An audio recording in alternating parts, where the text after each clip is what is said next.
Hi kids, here's Mrs. Rones with a little help on section 3.5 of the algebra lessons that we are doing. This lesson is not normal for us, where we do not have a section of notes first before we do the practice, because this lesson is truly just an extension off of the previous lesson, section 3.4. This is an application lesson where we are applying what we learned in section 3.4 to real world problems. And we did do a couple of them at the bottom of section 3.4 to talk about how to set up these problems. But just based on the number of missing assignments that I have a suspicion that perhaps we need a little bit more guidance as to how to set up these problems. Now, my job is to help you along and to maybe give you some examples on how to set up problems like this, but I hesitate to tell you how to do these exact problems for your homework because I need for you guys to be able to do this on your own at some point. So what I have done is pre-written some similar questions that you can use then to complete your homework. So these are made up and hopefully they will help you. So here's the first hypothetical situation, and this will hopefully help you complete these two questions on your homework assignment. So let's say I am gardening. I have a square foot garden and it measures 4 by 4. It should be a perfect square, but I struggle with drawing basic geometric signs. It looks a little rectangular now that I'm looking at it. But anyway, in this garden, I have 9 plants. They're planted 3 by 3, and each of these plants measures 1 foot in diameter with an equal space in between. So let's say hypothetically that I need to plant these plants, and I need to know how much space to leave between them without just eyeballing it. So the way that we can look at this is this, and we talked about this in our previous lesson too. When we have a diagram, we need to consider the two things that we are comparing. So in this case, we are comparing this long length, which is 4 feet, with this value here, which is its equivalent. So if you see here, this 4 feet is the same thing or equal to all of these joined together. And when we're joining things together, we're finding its sum, we can use addition. So 4 is equal to this x and 1 foot and an x and 1 foot and an x and 1 foot and an x. And if we look here, we have 1, 2, 3, 4 x's. 1, 2, 3 plus 3 is equal to the total length, which is 4 feet. And we can use 1s and 4s because these are all in the same unit of measurement. They're all feet. If this were feet and inches, we'd have a different problem going on. Okay? And now we'll just solve our problem like normal. We'll take off that 3 feet that's taken up by plants, and we'll find that those 4 spaces are only allotted 1 foot of space. Divide by 4 to find x equals 1/4 of a foot. Keep in mind that a foot is 12 inches, and 1/4 of a foot would then be 3 inches, right? We don't have any of this in your homework, but the big idea here is that each space here should represent 1/4 of a foot. A quarter is 1, and then 2 and 3 and 4, and there's the 4.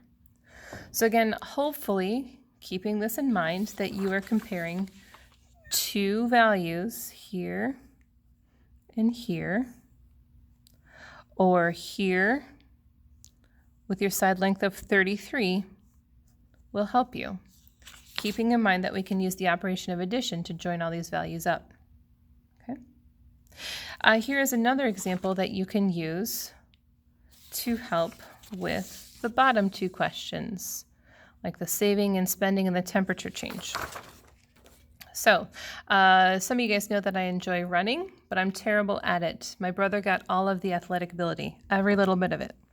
So let's say this is hypothetical, a hypothetical situation, because this would be supposing that I'm getting better and my brother's getting worse, and that's never going to happen. But I don't think he's going to watch this video, so I'm going to make stuff up. Let's just pretend that I am running my basic 10-minute mile, and after a lot of training, I am getting faster by 30 seconds per week. And let's say that he starts with his decent time, and he's actually getting slower by 15 seconds per week. I don't know why that would be, but let's just say hypothetically that's the case. So after a week, my 10-minute mile is now a 9:30. And then I get better and run a 9-minute mile. And then I run better and get an 8:30. Man, I would have to be on fire to run this fast, but it's fun to dream. Okay. Obviously, this taps out at some point because you can't run in no time. Anyway, and so he gets slower. So he goes from an 8:30 to an 8:45 to a 9-minute mile to a 9:15, 9:30, and so forth. And so the question that you are asked in your word problems is, at what point are both values the same? So at this case, hypothetically, my brother and I would be at an equal pace after 2 weeks. Now, the challenge for you was to write an equation to represent the situation. So the required part is for you to fill in the table to find at what point the two values are equal. But the challenge, and this is really what I want for you, is to be able to write an equation to represent this. So let's do that. Let's scooch down here a little bit. So here is me and my brother. So we are contrasting each other. So let's just do me and my brother. Okay. I am going to start with my 10-minute mile. And from that, I'm going to take away 30 seconds per minute. Or I'm so sorry, 30 seconds per week. 30 seconds is half a minute. So I'm going to say 10 minus half a minute per week, but we don't know how many weeks. So that's our unknown, so it's going to be represented with our variable. He is starting at 8.5 minutes, and he's getting slower, so we're adding time of 15 seconds per minute, or a quarter of a minute per week. And it's the same variable, x, because it's the same weeks that we're doing this in. And now I have an equation that I can work with. I have two variables and two terms and two terms. It doesn't matter what I move. I just happen to be choosing this way. So 10 equals 8.5 and 0.75x. Now I must move 8.5 to get 1.5 equals 0.75 x's. Divide.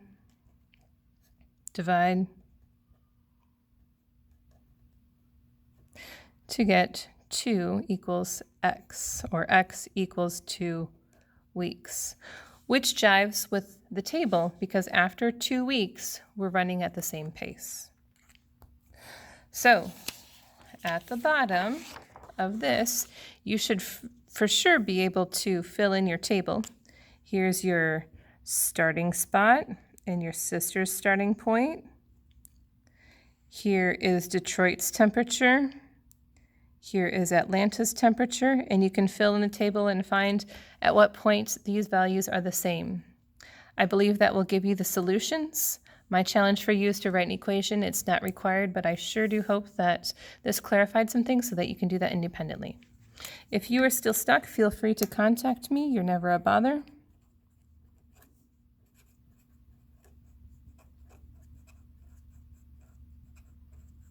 And there you go. Thanks a bunch. Feel free to come see me in class anytime. Bye.